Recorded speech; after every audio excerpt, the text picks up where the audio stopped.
بسم اللہ الرحمن الرحیم۔ میرے مشاہدے میں یہ بات آئی ہے کہ پاکستان میں عمومی طور پر عمر کی ایوریج 60 سے 70 سال ہے۔ بہت کم لوگ 70 سے 80 تک پہنچتے ہیں، ورنہ اس دوران ہی اپنے خالق کی حقیقت سے جا ملتے ہیں۔ موت زندگی سے زیادہ بڑی حقیقت اور سچائی ہے۔ قرآن کہتا ہے کہ ہر ذی نفس نے موت کا ذائقہ چکھنا ہے۔ جب ہمارے مالک و خالق نے اپنی سچی کتاب میں یہ کہہ دیا تو اس بات کی سچائی میں دو رائے نہیں ہو سکتی۔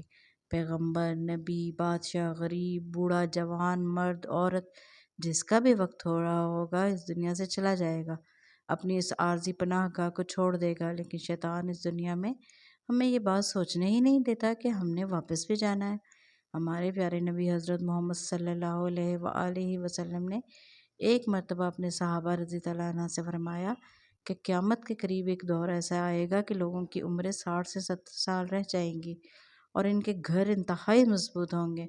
تو صحابہ اکرام رضی اللہ عنہ نے تعجب سے پوچھا کہ اگر ان کی عمریں اتنی کم ہوں گی تو وہ اتنے مضبوط گھر کیوں بنائیں گے؟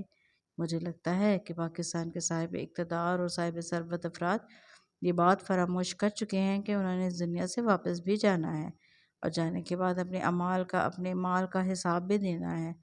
ذرا سوچیں، آپ مر چکے ہیں، قبر میں آپ کا حساب شروع ہو گیا اور خدا نہ خواستہ آپ کے حصے میں خسارے آ گئے تو آپ کا دل نہیں چاہے گا کہ میں جو روپیہ پیسہ بینکوں میں یا اپنی تجوریوں میں چھوڑ آیا ہوں، کاش میں وہ خیرات کر پاتا، کاش کسی غریب کو دے کر اس سے دعا لے پاتا۔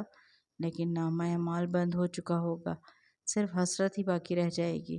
میرا مقصد ہرگز یہ نہیں کہ آپ اپنا سب کچھ اپنی زندگی میں خیرات کر دیں اور اپنی موت کا انتظار شروع کر دیں اور اس دنیا کی جو حلال نعمتیں ہیں ان سے لطف اندوز نہ ہوں۔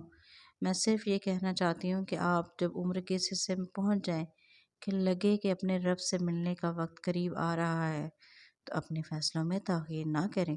اپنی اولاد کو ان کا جائز حق اپنی زندگی میں دے دیں اور اپنی ضرورت سے زیادہ ہر چیز کو خیرات کر دیں۔ غریب و مساکین خود ڈھونڈیں، اپنے ہاتھوں سے خیرات کریں۔ مال ایک وبال ہے، اس وبال کو اس دنیا میں ہی اتار کر جائیں۔ میں نے بہت سے لوگوں کو دیکھا ہے کہ جو بستر مرگ پر بھی چیزوں کی ہوس کا شکار ہوتے ہیں۔ بوڑھی خواتین اپنے ٹرنکوں میں جوڑوں کے ڈھیر چھپا کر بیٹھی ہوں گی، اپنے زیورات کو سینے سے لگا کر بیٹھی ہوں گی۔ زندگی میں کسی کو دینے کا حوصلہ نہیں ہوگا اور مرنے کے بعد بہو بیٹیاں لوٹ سیل لگا کر بیٹھی ہوں گی، اور مرد حضرات جن کی چیک بکس کو اپنی ساری زندگی چھپاتے رہے، جن ان کے بیٹے بعد میں وہ ڈھونڈتے پھر رہے ہوں گے۔ کیا یہ اچھا نہیں ہوگا کہ آپ بہادری سے یہ تسلیم کریں کہ میرا وقت قریب ہے اور مجھے اپنی اولاد کا جائز حق دینے کے بعد باقی سب کچھ خیرات کر دینا چاہیے اور اپنی اگلی منزلوں کو آسان بنانا چاہیے۔